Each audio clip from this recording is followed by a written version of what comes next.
Mina, pinagseselosa ng matindi ng asawa ni Manny Pacquiao na si Jinky. Kalat na kalat ngayon ang balita na lokong-loko raw si Manny Pacquiao sa bagong leading lady niya sa pelikulang siya mismo ang nag-produce, si Ara Mina. Talent fee pa lang daw ng aktres ay all out na si Manny. 1.5 ang initial offer. Pero nag-request daw itong si Ara na itaas ito ng 3 million. Agad namang sinagot ni Ara ang tungkol dito. Hindi porket siya ang producer magtataga naman kami ng presyo. Hindi naman. Kumbaga, depende sa length din ng trabaho. Diba? Yun na nga, may kissing-scene na nga kami. Hinahayaan rin daw umano ni Manny na umastang primadonna si Ara sa set. No, hindi ako nagpe-primadonna. Nagsasuggest lang ako kung anong dapat. Hindi kami nagkaroon ng storycon na with the whole group. Open naman sila sa mga suggestion ko. Professional lang ako magtrabaho. May pagkakataon pang humihingi raw ng pambili ng furniture si Ara kay Manny para sa bago nitong pinatatayong bahay. O hindi that's not true. That's not true. Hindi, ang kapal naman ng mukha ko. Parang manghingi. Excuse me. Parang ganun ang kadali, para ka nang hingi ng tissue. I have a US tour. Yung talent fee ko doon mahala. Actually, ang ginagawa ko yung unti-unti. Ang sabi, ingat na raw ang dalawa kaya nang minsang magkayayaan ang cast ng nasabing pelikula nila Ara at Manny na gumimik, Ara preferred na magkulong na lang daw sa sasakyan para umiwas sa chismis. Hindi ako nag-antay sa car. Ba't ako mag-antay sa car? Di join ako sa taas, di ba? Hindi, nag-join ako sa taas, no? Di ba? Ibig sabihin, wala akong tinatago. So what? Kung makita nila ako kasama si Manny, wala namang masama, di ba? Magkaibigan kami, may ginagawa kami pelikula. Pero bakit si Jinky na asawa ni Manny, abot langit na raw ang selos sa'yo, Ara? Nagselos siya, bakit? Wala siyang dapat magselosan. Now let's ask the wife. Jinky, what can you say sa statements na ito ni Ara? Dalawang babae na iintriga ng dahil sa iisang lalaki. Paano nga ba re-resback si Manny sa kontrobersyang lokong-loko siya ngayon kay Ara Mina? Hindi naman mataas na level lang doon sa binabayad ng mga iba na kumukuha sa kanya. Hindi natin pag-usapan yung kung magkano. Basta sa akin naman ay hindi ako ang nakikipag-usap dyan na nakipag-negotiate, kundi ang kumpanya ng MP. At totoo nga bang sinisiguro ni Manny na sa iisang kwarto lang sila matutulog ni Ara pagdating sa Amerika kung saan ipopromote din nila ang kanilang pelikula? Ilalabas din namin yung movie namin sa US eh. Magpo-promote. Isang kwarto rin daw ang totoo, no? Naks! Masalamat ako sa isang movie, si Ara.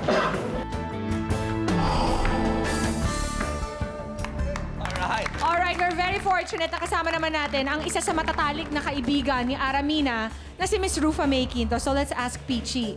Peachy, anong reaction mo dito? Do you think that Ara is capable of doing such things dun sa story? Hindi, nakakatawa. Natin? Hindi, nakakatawa kasi si Ara Mina kasi happy siya na gumagawa ng movie with Pacquiao. And magkaibigan din sila. Kumbaga, siguro, parang porket lalaki, babae na close, ganon, nalilink-link sila. Pero they're just doing a movie and they're really friends. Diba? Alam mo yun, diba? Sino? Friends si Ara at si Manny. Si Manny, friends na sila. Bakit si Jinky nung iniyan ng komento, nag-no comment? Yun nga, I think it's normal lang naman na talaga nasaselos yung mga wife sa kahit, any celebrity husband. Kahit alam nilang walang nangyayari, parang ganun ba yun? Yeah, parang nasaselos naman talaga yung mga girls, di ba? Kasi- But I think that Ara asking for 3 million pesos is just her feeling her worth, no? I think talaga dito sa industriya, kailangan mo i-haggle mo yung price Hindi, mo. may manager naman siya, di ba? I know, pero syempre, kahit paano kung friends sila and kung yung isa nagpo-produce, 3 million naman, oh. Ikaw, Peachy, tinatanong ko nga si John kanina eh. I felt like 3 million for Ara Mina is a fair enough price to do a movie. Ikaw? Best actress yun, di ba? So 3 Ako, million ako, is Timmy. not asking for too much or taking advantage of Manny Pacquiao just because he's rich at marami Hindi, siyang tsaka pera ang daming at producer siya. workload naman nun eh, di ba? Tsaka... I take advantage. He's rich talaga eh. I mean, if he's producing the movie, tapos alam ko na siya, I'll try really to get the best price Hindi, tsaka ano bang possible. akala nila sa artistang leading lady, hindi ba mahal ng talent fee? Mahal ng talent fee naman. Oy, magkano ang talent fee mo? Peachy, sino mas Movie malaki ang star. talent fee nyo ni ikaw o si Ara? May idea ka?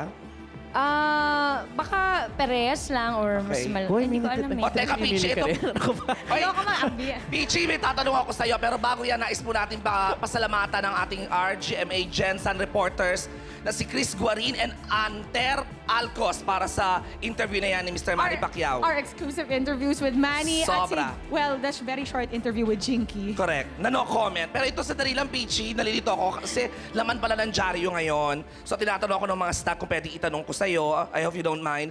Nagsiselos ka ba daw na or naggagalit ka ba daw or sumama ba ang loob mo na si Billy Crawford ay nagsabi na crush niya si Rochelle ng sex bomb? Bakit naman ako magagalit, di ba? Eh kasi nga, siguro na-connect yan, Peachy, dahil nakikita ng mga tao na nagde-date kayo ni Billy Crawford itong mga nakaraang araw. You were going out, di ba? Yes. Kakalo. Nakita ko rin yun. Nakita ko rin yun. Na-experience ko rin yun. Na-experience mong alin? Oh, nakita kita ni Will kasama si Billy. So ano? Kaibigan ko naman si Nasiselos ka ba? Billy. Sandali, kaibigan ko si Billy. Kumbaga, nag-e-enjoy ako sa company niya.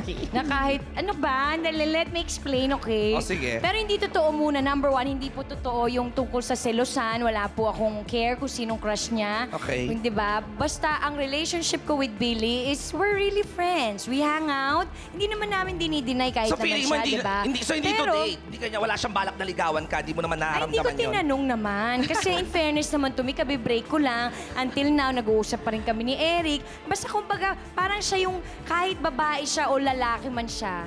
Ay, lalaki siya. Pero ibig sabihin, kahit babae siya, Okay. makikipag-hangout ako sa kanya because I enjoy his company and mabait naman na tao si Oh, Billy. yeah. We'll di give ba? Peachy that. Masyado naman natin siyang minamadali. Okay. Oo, Hindi ka na yung kumbaga. mamadaliin, pero dako, ito Give na. us our moment naman. Oo, eto na. Moment na rin ang ating mga kapuso na nag-decide ng kanilang side dito sa ating Decide Your Side. Alam mo dyan, parang kailangan natin madaliin ang mga fans ni Christine Reyes dahil sa kompetisyong ito, 36% lamang ang nag-vote kay Christine Reyes at sinabi far, ha? mas sexy daw siya kay Katrina whereas Katrina got 64% of the votes. Correct. Kaya naman makakasama natin, makakausap natin live via phone patch si Miss Katrina Halili. Hello, Katrina. Good afternoon.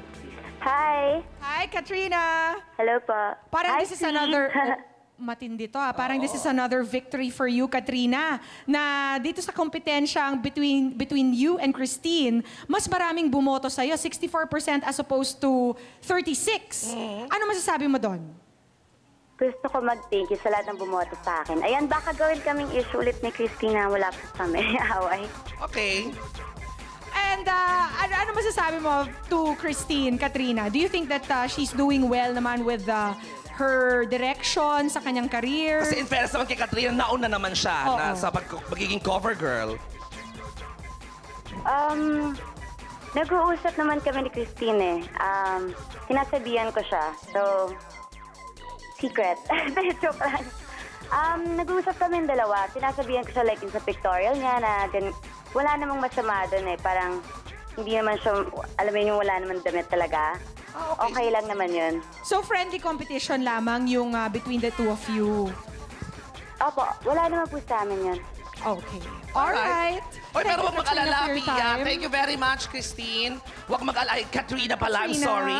Pero huwag mag-alala ang mga fans ni Christine dahil pwede pa silang humabol. Hindi pa tapos ang ating Decide Your Side. Pwede pa pong mag-text ang mga fans ni Katrina at ni Christine. All you have to do is type the word showbiz space, put Katrina or Christine, your comments, and send it to 2344 if you're Globe, Touch Mobile, or Sun, and 367 if you're Smart and Talk and Text. Samantala, isa na naman Starstruck member ang involved dito. Correct. At saka nakakatakot ito kasi hindi ko alam kung sexy pero babae daw. Isang espiritu ng isang babae ang nakita Kakaibang- isang pictorial ito ni Kakaiba- Aljur. Kakaibang stalker ito. Ang stalker daw ni Aljur Abrenica ay isang multo na sumusunod sa kanya kahit saan siya magpunta, kahit sa picture taking. Wow, scary. Kaya naman ako. At syempre, makakasama na rin natin mamaya si Bossing Vic Soto. Pia, Nakita ko nandiyan na ba siya? Nakita ko na siya sa backstage at parang Anong gusto na sabi? niya mag-back out dun sa Bakit? Showbiz Central interview niya. Pero nilock ko na po ang mga pinto ng Showbiz Central at sa aming pagbabalik, makikita niyo na si Bossing Vic Soto haharap sa ating Central Jury. Diyan lang po kayo.